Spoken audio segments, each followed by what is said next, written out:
right, Two Planker Podcast. We're back in the RV with Annabelle Santerre. Santerre. Let's do it.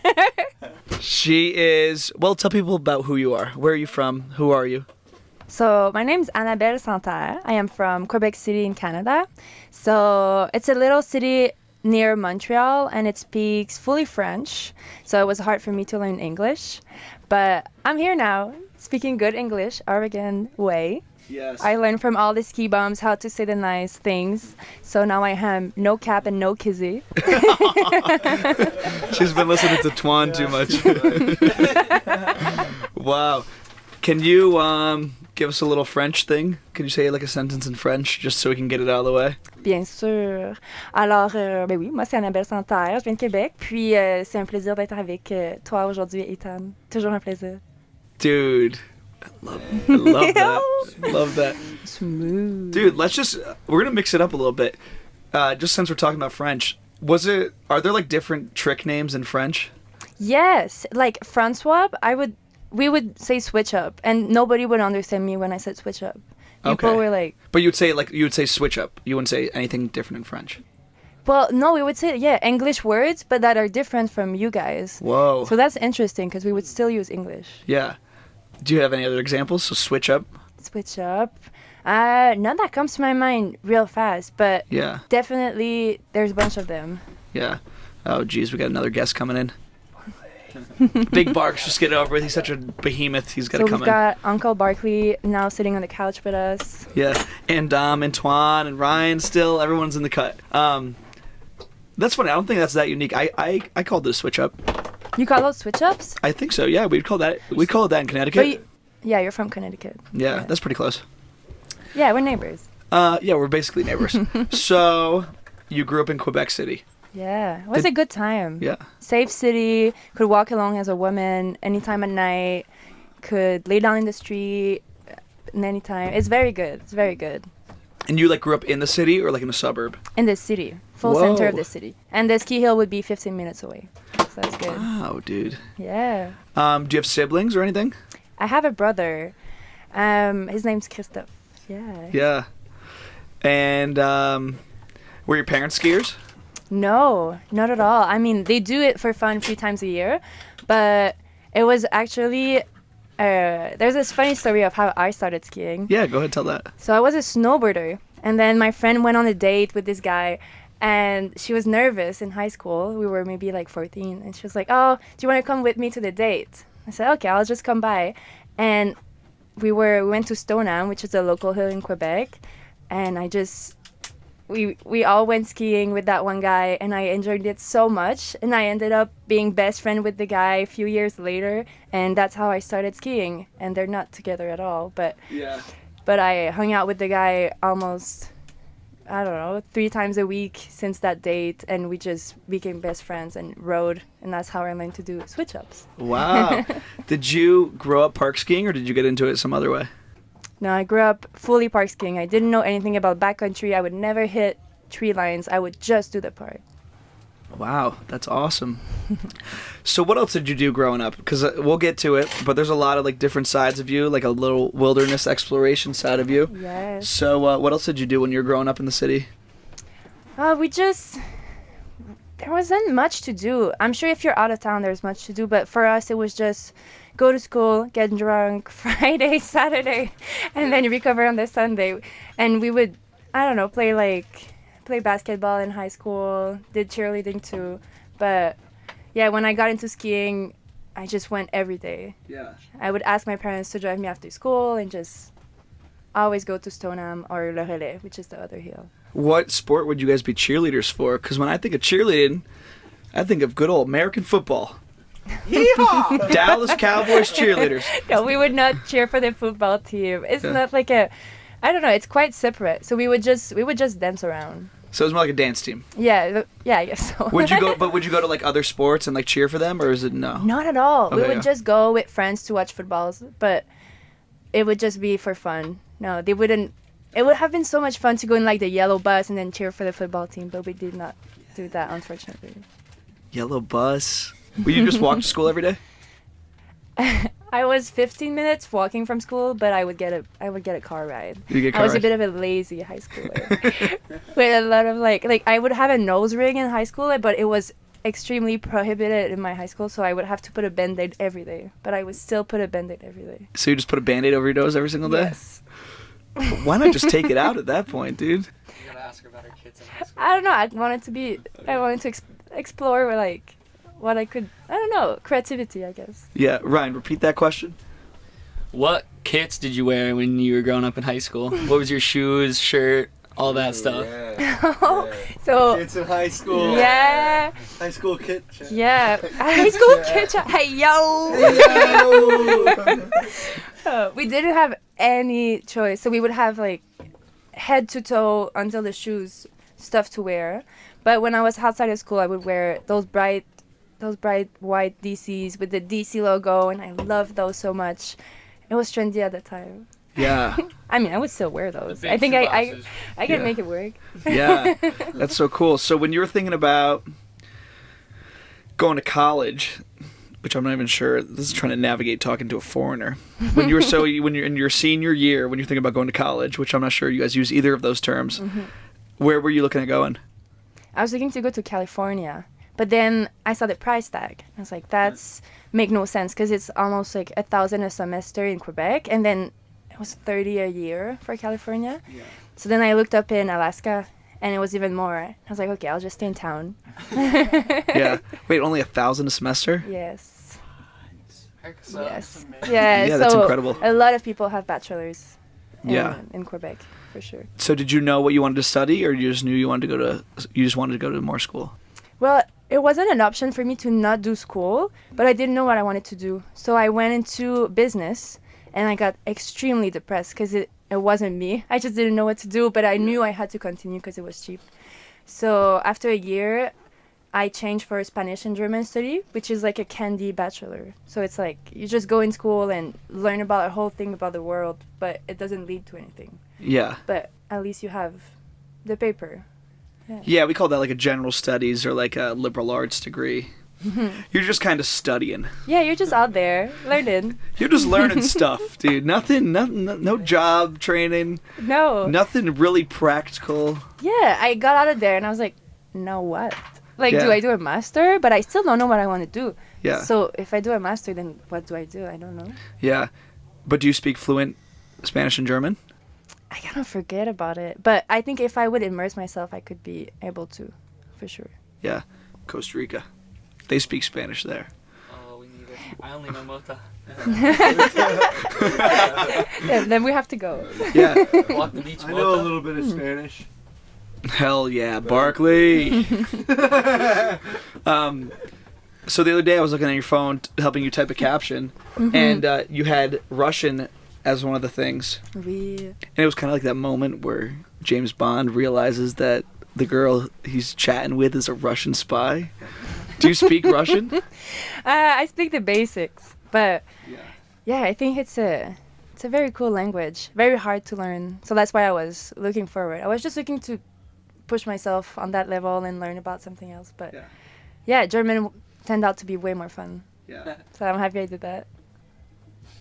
Dude, that is so incredible that you're doing a podcast in English right now when French is your first language. Seriously, that is so incredible. I learned 4 years ago, and I didn't know anything about English because I did the Spark Notes my whole high school, so it was just so easy to get by. And then I went on an Alaska trip to become a mountain guide, and I just pull up there and not speaking English, not understanding what anybody says, and they're teaching me how to rescue people from crevasses and how to hike peaks, and I have no idea what they're saying, and I'm just out there nodding, rescuing people, and I'm like, yeah, I got you, bro. Wow. That's all I know what to say. Yeah, so let's talk about that. So you finished school after just kind of hanging out for however long you were in school for. And then, so what was your plan? No plan. When I was sitting down in school, it was just so depressing for me. So I decided to do it all online, and I moved to the West Coast. So I did Whistler and Revelstoke for a while, all doing online school, and that helped me get through the bachelor so much. Yeah. Right. So what would you do? Excuse me. What would you do while you were out there? I did a lot of skiing. I learned to backcountry skiing. And I showed up to Revelstoke with my very tiny pole of park rats, and I got laughed at very hard. And people have still not dropped the joke. Yeah. I am known for my tiny poles. Yeah. That is so cool. So when did you get into like the whole mountaineering and mountain guiding thing? I got out there a few years ago, I think 3 years ago. Oh. And the leading up to that was, I was kind of, some family stuff happened, and I was on an emotional, you know when you go kind of neutral, you cannot feel anything, you're just out there living stuff, and I just tried to put myself in the most survival stuff situation. So I went to Alaska, and then I did the Arctic guiding opportunity, and since then I've been an Arctic novice guide, so I'm still learning. Yeah. So what is Arctic guiding? I'm gonna move the mic course. closer to you. You should have seen me with Barkley. It was like, whoa, whoa, whoa, whoa. Yeah, I move when I talk. I get into it. I'm Yeah. sure you do. Yeah, so what is Arctic guiding? Arctic guiding is you go up in Nunavut for us. So Nunavut is the Canadian Arctic, and then we do like 2 weeks at a time, and we teach people how to ski with pokes behind them to carry all their gear. So we don't use motors. So it's all you carry is your own. You're pulling it. So let's say you have 145 pounds behind you, and you're on skis, and you're trying to get to the peaks you'd like to reach. And there's, of course, a million things that could happen, like polar bears, crevasses, or open waters, or team cohesion going extremely bad. There's a million things that could happen. Yeah, wow. Let's pick the most interesting of those. What's your protocol for polar bears? For polar bears? Yeah. So the funny thing about polar bears is that when you see one, then it just pokes around. It's just curious. So you look at him or her, or they, I don't know. Yeah. Let's be polite. You just look at it. Yeah, you you look at it. Yeah. That's Yeah. what I meant to say. And then you see if it's curious. If it's curious, you're good. You just move away. But if it's hungry, then you're in big troubles. Yeah. So the first step, if it comes close to you, is to literally let all the anger you have from all your life and throw it on the polar bear. So you want to swear, you want to scream, you want to make sure he knows that you're big guy. So we even train you when you're in the polar course. We train you to literally swear at the polar bear. We want you to want to knock him out. Yeah. So what happens if he doesn't respond well to that? Then you're in big trouble. Yeah. So then you go to the next stage, and you can do bear flares, which is like a fireworks for bears. So you're trying to put it in front of his paws so that he moves away, not over his head, because then he'll run towards you. So that's a mistake people make. And if you're in big trouble, then you might use a firearm. But you're not aiming at the polar bear yet. Still aiming at the feet. And then if things go really bad, you can aim at the polar bear. But that's a big fine. That will end your expedition. Wow. So just try and swear very loud. Yeah. Go back to step one. Yeah. How much is the fine if you kill a polar bear? It depends where you are, but it's in the thousands, like 30,000, 20,000. It will end your trip and put you in, maybe in debt for a while. Yeah. What if you get like a slash? What's a slash? Oh, just like a... Yeah, what if you get hit by the paw and it like opens you up? Do you have fair game to shoot him then or not? You still don't, because you're in Wow. his territory. It's his hometown. And you're just out there. You're camping. Vacationers. It's his hood, dude. Yeah. Yeah. Side. Yeah. Wow, that's fascinating. Dude, okay. Arctic expedition stuff. Yeah. This Would is- you do one? Yeah, if you were my guide, that'd Yeah, be I great. got you there. Yeah. And definitely if we had a gun, Yeah. for sure. I'll use Annabelle. Yeah. Annabelle. I can be loud, I Release her swear. anger. So like if we're talking, well, I'm sorry, what are the other things that you said that you studied there? So polar bears? Like crevasses and open waters. Yeah. So when you walk in the North Poles, there's this strong currents because it's a big ice chunk, and it would open the water for a few hours, and you cannot prevent it. It's like it just happens, and then you have you can have up to like a few meters of open water, or you can have a kilometer. So then you can't cross it. But if it's a few meters, then you can swim it. So you have your full winter gear, and you just put a big dry suit on, just like surfing. Yeah.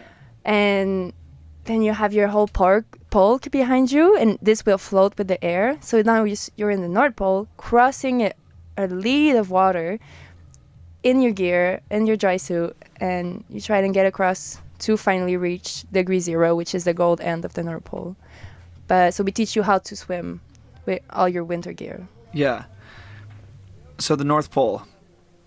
So okay, the South Pole is on. It's just like the point in Antarctica. Where is the North Pole? Because I always kind of imagine that just being like a. For some reason I imagine it being like in the water because everyone says it's melting up there. It's melting so much. Yeah. Is there like bad. a checkpoint up there, like the same way it is in Antarctica? Yeah, there's a little pole at degree 0. Oh wait, no, that's Antarctica. Damn, no, I'm wrong. Yeah, no, you just get there. So you have your GPS, and you're trying to just reach degree 0, and it will move. So you'll reach it, and if you stand, then you will be off. So you reach it, and then yeah. So at the end of your, 70 days expedition, then you're just out there trying to find it. So you run into a circle in the middle. Yeah. For a second, I thought you were saying greasy road, but you're saying degree 0. Degree 0. Degree 0. Yeah, I'm trying. The R's are hard. Degree 0. Degree 0. That's very interesting. The greasy road of the North Pole. So what did you learn in terms of like first aid if something goes wrong? Yeah, I did the wilderness first aid. Okay.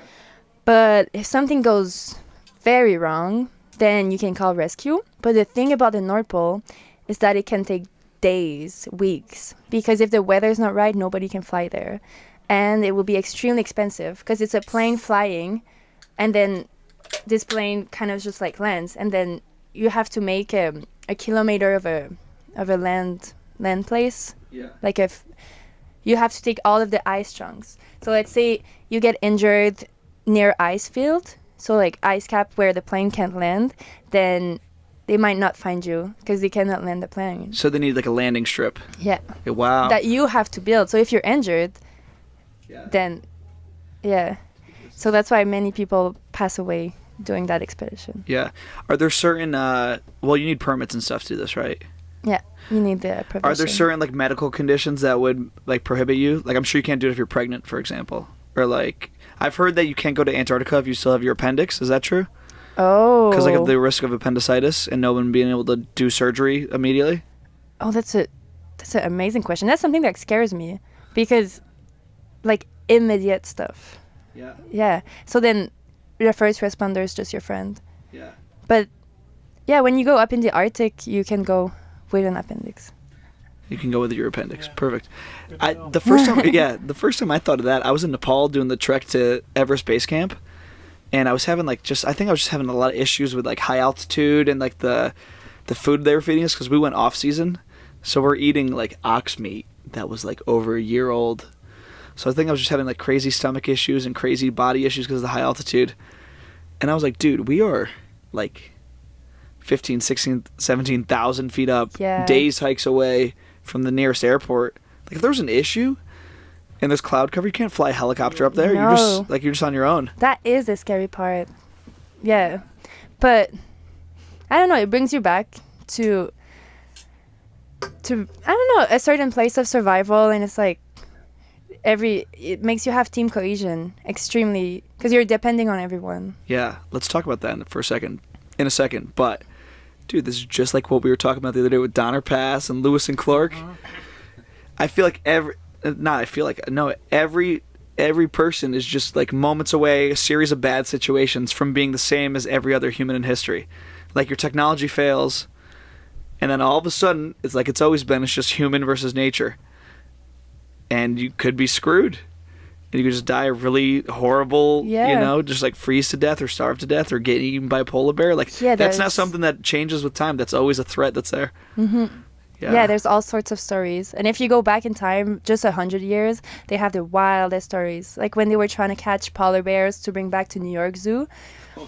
And they built a whole net for it. And the people who were trying to catch it got stuck in the net. Yeah. So they were being now the animal that were trapped in the cage. Wow. Yeah, and unfortunately everybody passed away. But this is the wildest stories you can find in the Arctic, trying to catch polar bears and bring it back to town. Yeah. Barkley, I don't think you got to this part in the book yet, but on the Lewis and Clark journey, Lewis captured a prairie dog alive and then sent it back to Thomas Jefferson, What?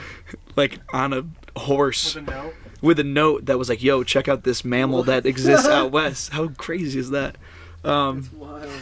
That's so crazy. So, so talk about team cohesion, because you mentioned before that that's like an interesting subject within the Arctic exploration. Yes. So one of my I think the team cohesion stories that marked me the most was I was very young. I was 21 at the time. First time in the Arctic, and I'm out there learning like everyone, and I was very nervous. So like, at night, I would take pills that puts you to sleep because I was too scared of polar bears. I was just like, I'll knock myself out and I'll die. It's What were you fine. sleeping in? Yeah, I was sleeping in a tent that has like a chimney inside, so we would make fires inside the tent at night, so it would be quite warm. And the thing is that you get cold during the day, but you can't sweat, because if you sweat, your clothes won't dry. Yeah. So it will just turn into ice immediately, and you'll be extremely uncomfortable. So one of my teammates wasn't good at that, so she would always sweat, and then she would be full of ice chunk all over her body, so she would get extremely irritated. So every time we'd be in the tent at night, she'd be very, very mean to me. Yeah. And I was young, so I didn't know how much to deal with it. So I would just let her be mad and not really answer, just be there. And one day I was very tired and I just fell asleep before dinner time. And she didn't wake me up, so we didn't plan the next day. And yeah, that's when things went bad. Because if you don't have your next day planned, then what do you do? Yeah. I told her, "What? Suzanne, why'd you wake me up?" She was like, Suzanne. Wow. Yeah, she said I tried, but I knew she didn't try. She just wanted me to suffer a little because I Wow. was guiding the next day. Yo, we're calling her out, dude. Shout out. Shout out No, to Suzanne. a reverse of a shout out, dude. Suzanne sucks. Reverse shout out, Suzanne. Yeah. dude. I apologize, Suzanne, to put you on the spot. So what do you mean that Suzanne messed you up? Like you have to. So you were guiding the next day. Yeah. So it's basically like you showed up in charge but unprepared. Well, we were both in charge. So we were both new people, like, in the Arctic. So somebody showed us how to do it, and then we're left alone in the middle of nowhere, and we just have to find our way back to town. And I just wanted to get back to town in time because I had a flight to catch, and then Suzanne didn't wake me up. So then I had no plan on how to get back to town. So that was very stupid. And in that time, we had a time frame because we had on our satellite phone that COVID was starting to hit, and we didn't know what COVID was. And to get a flight out of Nunavut, it's very hard with COVID to get out of there. So it was like either we're staying in Nunavut for an indefinite period of time, or we're getting out of there. So yeah. So what'd you do? know. So I just walked. I walked back to town. I found my way with her. But we had a backup plan if ever something went wrong. But you don't want to use the backup plan. Yeah. What is the backup plan? Call somebody that lives in town and come grab us in a snowmobile, and then put all the pokes and all the gear in there. But it's not ideal. Yeah. At the risk of sounding offensive, because I don't know the proper term, are there like Eskimos and all those sort of people still living up there? Like the natives of Nunavut in the Arctic, are they still living up there? Yeah, there's a population of 7,000 people, and that's the biggest town. And then you go into smaller towns where you can only do skidoo and snowmobile. Do you know the proper term for them? I think it's Inuit. I think Right, that's it's Inuit. It's Inuit. Can't say Eskimos anymore. Am I gonna have to bleep that out? Cut that out. Am I gonna Yeah. have to bleep that out? Am I getting canceled for saying Eskimo?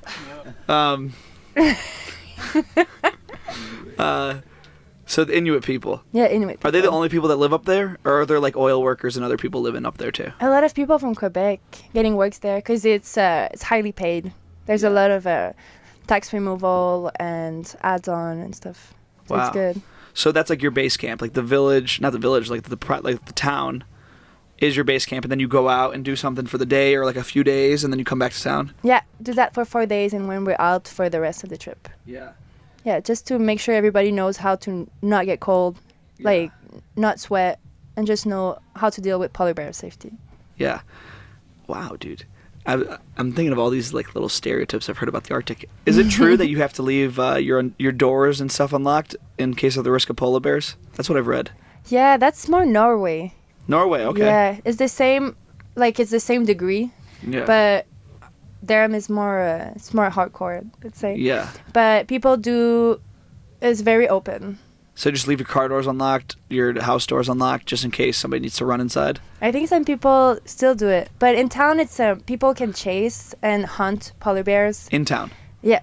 Okay. So before the polar bears get to town, it will be hunted. Yeah. Wow, dude.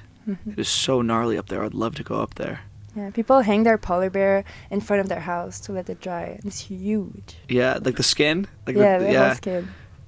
Do people eat polar bear meat? Maybe I feel like I should be asking Barkley this too, dude. Hey, Barkley, you ever eat polar bear meat, dude? I have not eaten polar bear meat. Me What? neither. Someone's gonna eat it if it gets killed. Yeah. You know, they're not gonna let it go to waste. Yeah. What are Full the circle, you ever eat yeah. any strange food while you're up there? Whales and seals. So, Oh, the seals is horrible, dude. Yeah, A cute and- little baby seal. oh yeah, we eat baby seal. That's the thing. It's like, and the way it's, you just put the baby seal in the freezer, and then you put it on the table afterwards, and you just cut it open, and it's like this tiny little thing, and then they put it on your plate, and then it's like full of blood. But I don't know. It's good for you. It's good for you. Whoever's listening to this episode needs to look at the photo I'm going to post of Annabelle, because she does not look like the person that is cutting open a whole baby seal and digging in with blood and all of that, dude. What? Yeah. Wow, that's crazy. Did it taste good?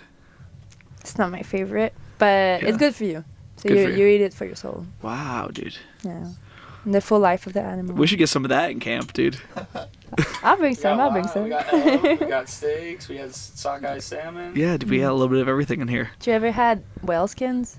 No, in Iceland I had a whale steak. Oh. That was cool. I'm trying to remember it. I remember it being very chewy. It was huge. It was like the size of the plate, but that was probably just the cut. I remember puffin was really good, and that was like a red wine colored meat. Puffin? Puffin. What's puffin? Oh, I don't get know to that teach the word. guests something. Yeah. You definitely know it, but I think the word is for sure different.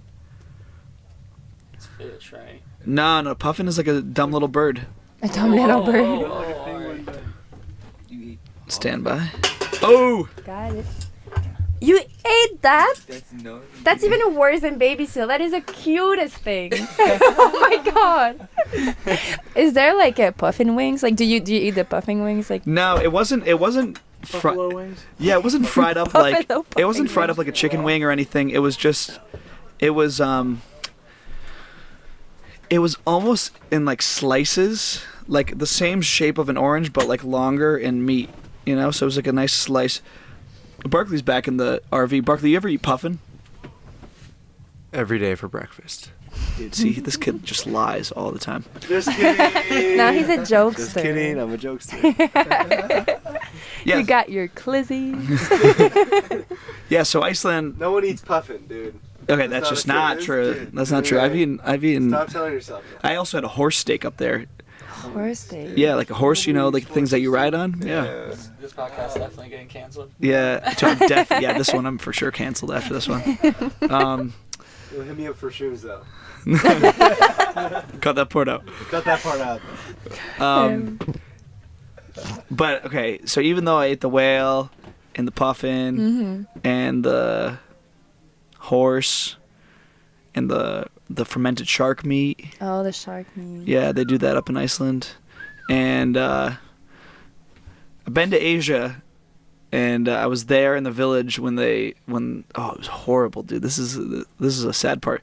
We were chilling in the village one day, and we were in Laos, on this like river village, and we hear this just yelping, this really high pitched yelping, and we look down the street a little bit, and there's a burlap sack, and in that burlap sack is a dog shaped object thrashing around, making dog noises. What? Gonna go with it. Yeah, and they killed the dog in the village and ate it because there was no chickens around and there was no other meat around, so they just killed the dog, fried it up. It was very upsetting for some members of our group. and it was gnarly. But I never ate the dog. You did not? I don't think so. We were eating a lot of rice and vegetables, like mostly rice and vegetables. But that's all coming back to. I still think a baby seal is like a sadder that was object to hard. eat. Yeah. Oh, also guinea pig in Peru, dude. You would think Guinea pig in Peru. Yeah. This guy knows how to eat, everybody. Ethan Schaefer. Yeah. We were in Peru and like they were. I think it's called cuy. I think that's what the dish is called. And so we were at this. In this pretty rural area, and they're like, "Oh, do you want to try some?" And they're like, "Oh, we have some here." And I'm thinking it's gonna be like pigs. You know how like not a domesticated, but like a farm pig looks different from a wild hog. I was thinking the same thing. It's gonna be like, oh, these guinea pigs are gonna look super gnarly and like vicious. No, dude, the guinea pigs they eat are straight up Petco guinea pigs that are fried mostly, like and just cooked up. It's crazy. What does it look like? Do you see like the? Is it just like a patty? It was like I really. On a stick. This was On a stick, a patty on a stick. No, I think I don't know how they kill it. I think they just take it and like this is graphic, but I think they take it and just literally like break its neck, like just by shaking it in a weird way, and then they just like cook it over a fire, and then they hand you a crispy guinea pig shaped meal with no fur on it. Oh, that's odd. Definitely That's getting so. it, dude. Yeah, dude, whatever. We're laying it all on the table. Damn, I can't believe you ate that though. Yeah. That's. I mean, Yeah. if it's a meal, then and it's normal there, then it's Yeah. good.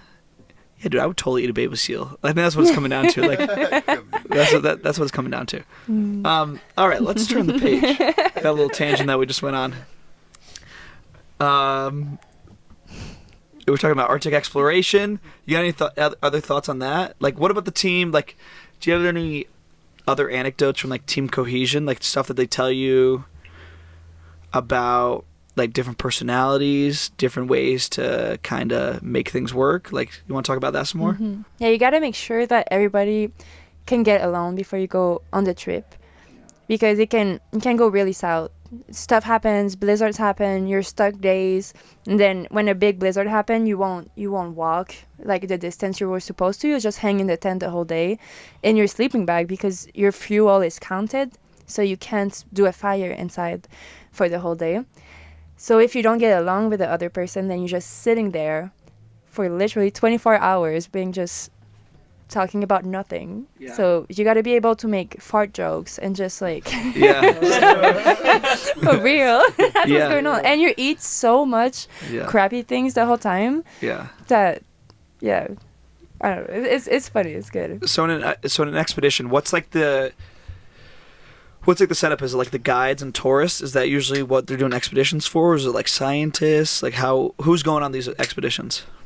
You got all sorts of people. Last trip was a girl that wanted to do how would you call that in English? Like free flying, like when you go on top of a peak and you just the wing, the Paraglide. No. You're the thing. Oh, wingsuit. Yeah. Wingsuiting. Wow. So there's like this enormous peak in the Arctic, and then you can just hike it up for a while, and then she wants to jump off it. But people have died doing that, and it's extremely gnarly, and you land on ice caps. It's a whole thing. And we teach her how to get there. So now she gets to do her own thing. But we got along very well, and now we want to make a project where we both go up there, she jumps, and then we go back to town and hit street spots in the city. Hell yeah, dude. That would be sick. Yeah, it's like a whole complete thing, and then we can go hit some backcountry. So, I don't know. I hope this would happen. So is there like an elected leader of the group? Is there like one guide who like, you know, in an emergency situation, there's one person who makes the decision about what everybody else is going to do? Is there like that type of person in the group? When we work, there's always that person. But the way we set it up is the guides just stand behind so that people learn. So they're on their own, but we're there. And once we think they're fine, then we just leave. And then we let them set up their own hierarchy. Wow. And then they can do either just all do team decision where nobody decides, it's just majority, or have a leader of the group. Yeah. So it's always interesting to see what people decide in the end. Yeah. Look at this. We got a whole crew of fucking misfits in here, dude. What are you little children doing, dude? How's the daycare going over there? Does it smell good, Barkley? Yep. Yeah, dude. Wow. Wait, can Annabelle was trying Misty Fives today off the No, enough. Enough. I got. Thank you. All right, we'll get to the ski in a second. We'll get to I don't the know Yeah, any I other got girls that are bugged. doing that. Nah, nobody, yo. Oh, big tap in the back here. Thank you. Sorry. I'm trying to pick up where we left off. I'm thinking. Yeah. Question later. You have a question? About America. Yeah. We're gonna take a quick viewer question from Ryan, the studio host right now. Letting us use his RV. Thank you very much. When you go out on these expeditions and stuff, I always hear stories about whatever you pack in, you have to pack out, and that includes bodily fluids and poo. It does. Well, the nice thing about where we're going to the Arctic is we're on the Arctic Ocean. So you can dig a hole like your normal camping spot. But there wasn't one time in Alaska where we couldn't do that. And then we had a bucket. And we were 11 of us. And we all do. You can go pee anywhere. But you have to poo in the bucket. Wow. So we built a nice stall. It was like dig into the ground. It was beautiful. Yeah. The best toilet you can have. I recommend. However, you do need to bring the bucket down, and yeah. Do you guys do you guys just let it pile up, or is it like do you guys like pour pour a little sawdust on top, like, or is it just literally a big old pile of poo? You can be fancy, but our standards are pretty low, so we just put the lid on. Dude, oh my god, it's so funny. I'm thinking about all these trips like around the world, dude. When you're in like a third world country or survival situation, you're talking about poop like somewhat regularly. Oh like, yeah, it's hey, a how are hot your topic. poops today? Because diarrhea is like a bad thing when you're in one of those situations. Oh yeah, diarrhea in a bucket, not fun. But Not also fun. one person was like constipated for a long time, and that was not fun either. Yeah. She would hike up peak and just like feel the poo stacking up in her stomach. Yeah. Yeah. I don't know. It's so funny, but dude, it's such a normal everyday conversation when you're in these situations. Yeah. Oh yeah, it is. It's like, oh, did you poo today? Yes. Okay, awesome. Yeah. Now we can go on. Yeah. So funny, dude. Yeah, and this expedition was like, you would hike the glacier, but it was quite melted because it was in May. Yeah. So we had a part skiing down, and then you had the bucket of poo in your sled, so that's fine. But then the part where it was a few kilometers where you had to like literally hold the poo bucket in your hand, and the smell coming out of it, disgusting. And that makes you wonder why you're out there doing that. Yeah. Wow, man. Anybody else got a viewer question? That was a great prompt. Here, let's give it over to Dom. Earlier you said 70 days on an expedition. Is that standard? Is you go longer than that? Shorter than that? 70 all the time? Depends on your goal. So people tend to want to break a record. So the last person we trained, she wants to be the first unsupported woman to cross the North Pole. And she has to count her days because that means the number of food you have in your sled. But also her sled will be like 400 pounds. So it's enormous. And she's awesome. She got like rainbow hair. She's 5'2", does not weigh more than 110. And she's carrying like 4 times her weight. So I think she will want to go very fast on that and hopefully make it. I think, yeah, she's got it. Yeah, rainbow hair. She's awesome. Shout out to Alisa. That's Barkley's type of girl. Damn, would you cross? Yeah, Barkley's got a question here. Dom, hold this in front of Barkley's mouth. All right, so this is a ski-related question. And I'd like to know, who is your favorite skier from Quebec? From Quebec. Yeah, let's take a new direction. Why not? Yeah, let's do it. So my favorite girl skier is Olivia Asselin because she's got this style and the awesome tricks too. So I think she's breaking some walls that are incredible. And there's Megan Ullman too that has done the first triple too. That is awesome. Very awesome. That was awesome. She's insane. What about She really is. favorite guy skiers now Of of all time? So the thing is that I'm extremely uncultured about skiing. So my favorite skier is like I don't even know. Wait, give me a second. You put me on the spot. All of my close friends are the best skiers in my eyes. Who's the? We'll let you off the hook for who's your favorite male skier. Who's the best? Who's like your favorite girl skier at Spring Pass right now? Oh, Girl Scouts and Spring Pass. Oh, I love that. Okay. I love Ruby Dooby Motivation because she is thriving and doing amazing progress. And I do believe also Odo's not there anymore, but she's incredible and she's done amazing things. And I would love to follow her path. What about who do you think would win a game of Slush, you or Liv? Oh. Because we all really want to see that. Wait, actually, we should do that. We talked about it. Yeah, we should make that happen.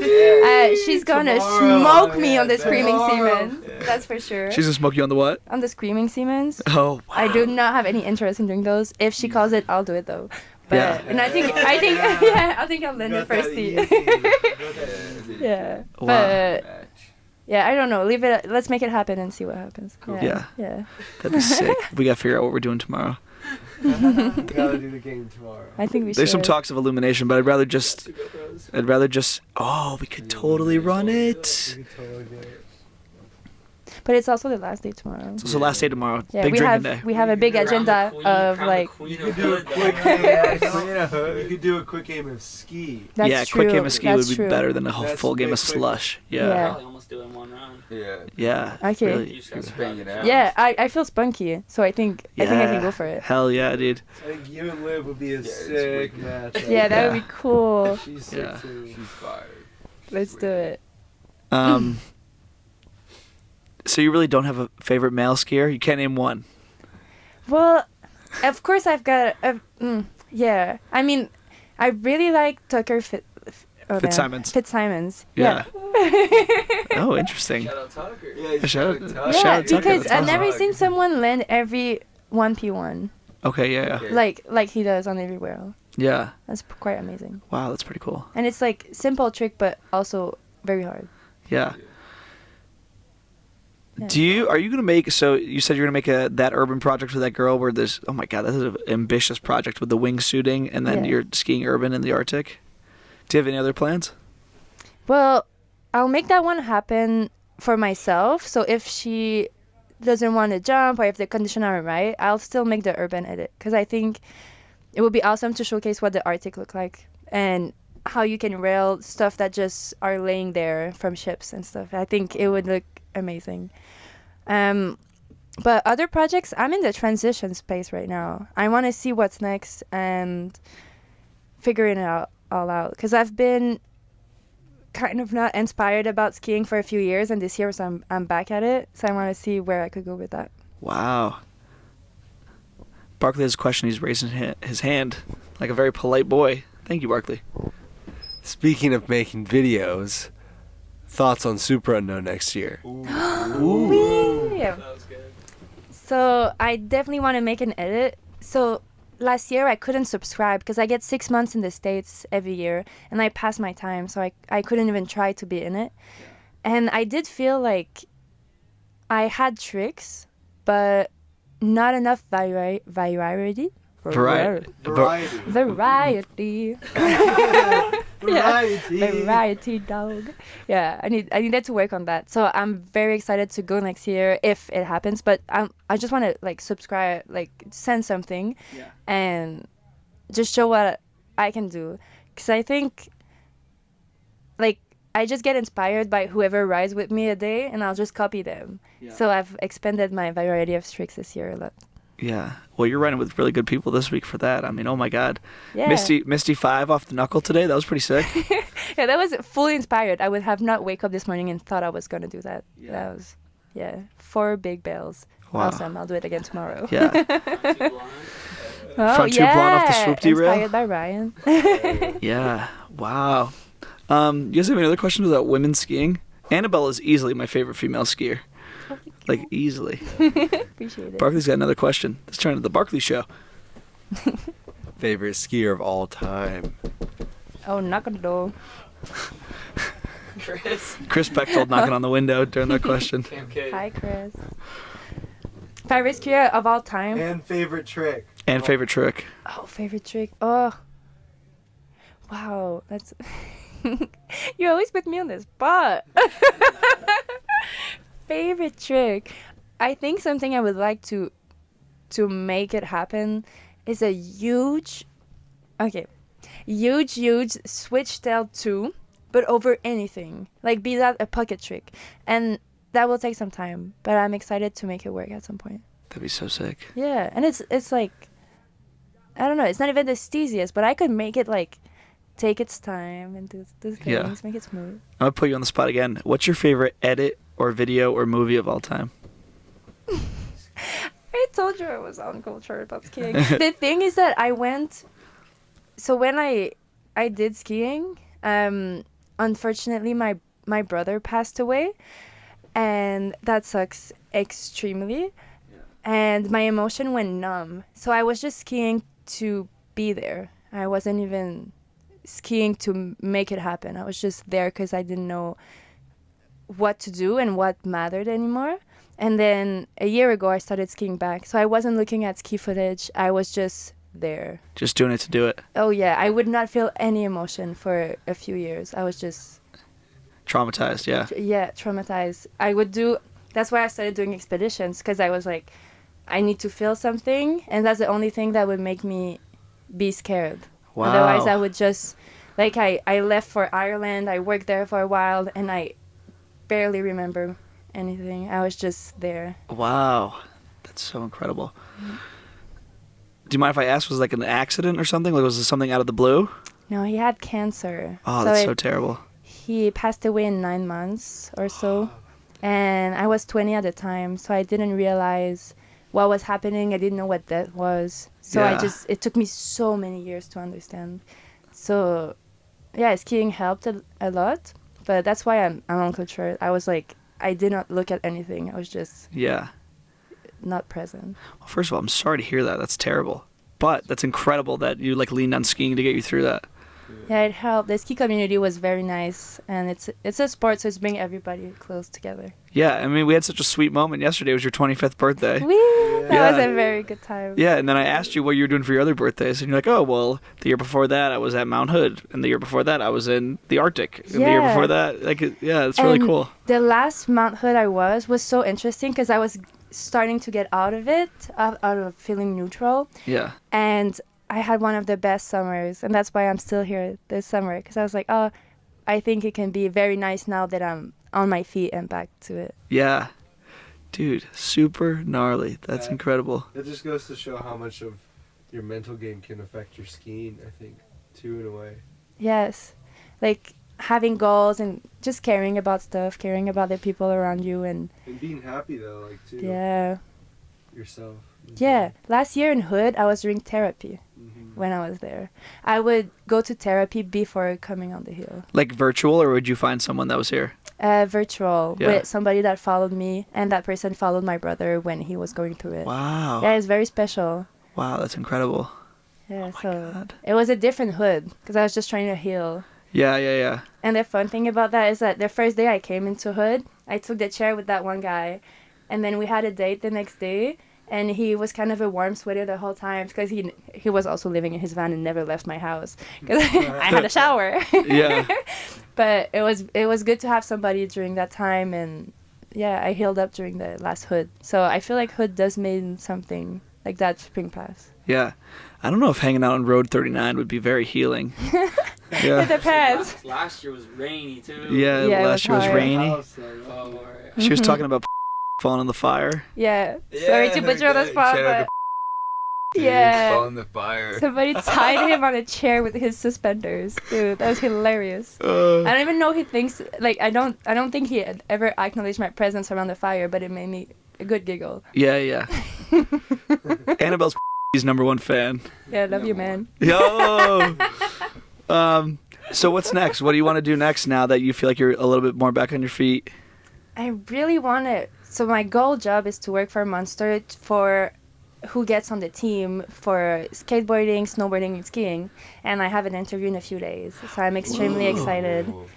And it's the funny part of how I get this interview is many years I tried to get an interview and nobody would answer.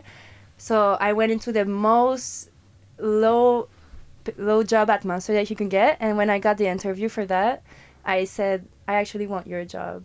And Wow. then the guy said that he really liked my motivation and put me in an interview for the role I wanted. Wow. Dude. Annabelle's the biggest badass in this entire camp, dude. What the hell?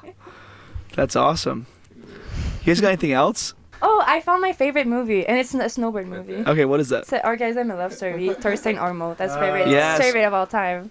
Horgasm, a Love Story was one of my first snowboard videos I've ever seen. Torstein Horgmo. Cool. He's super gnarly. You ever seen that video, Twan? No, uncultured. Big Bark's got another question. Let's hear from Barkley. What's your biggest goal in skiing? Ooh. I think my biggest goal would be to make videos. Nothing about competition for me. I'm also 25 now, so there's no any opportunity for that. But sorry, Barkley's dying in the corner. Right Yeah, now. he's coughing up a storm. But yeah, to make epic videos that branch out with the wilderness of expedition and the skiing, I think that would be something that I want to do because I got the knowledge now, and having knowledge in the Arctic is quite hard to get. So I think I can bring up the hip hop scene of the skiing to the very core and technical scene of wilderness expedition. Wow, that'd be so sick. project. Yeah, let's do it. Wow. Yeah, make something happen. You'll see me in the future. I'll be there. Absolutely. Somebody's got to make a good video of one of those adventure ones. I went to like TGR videos or anything in the Arctic. It's just like they could be better. I'll just say that they could be better. There's some work there, so I'm looking forward to seeing that. We got anything else? Dom? Brian? Annabelle, you're awesome. Thank you. We just love you. I think that's it. We're past 50 minutes, so thank you so much for doing this. I hope it was fun. You were looking forward to it. It was very fun. And the setting is amazing too. Yeah. Awesome. Yeah. Everybody in the van. Yeah. Awesome. Well, thank you. That was great. Thank you.